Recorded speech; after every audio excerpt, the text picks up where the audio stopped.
We made it through Atlanta.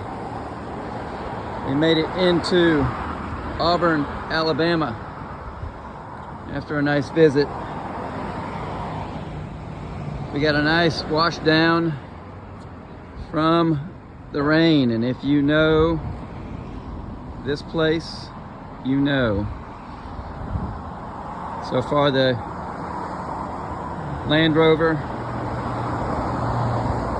is proving to be capable through 285 Atlanta Airport, Auburn, Alabama, and a rainstorm. More updates in New Orleans. See how it does against the New Orleans roads and traffic.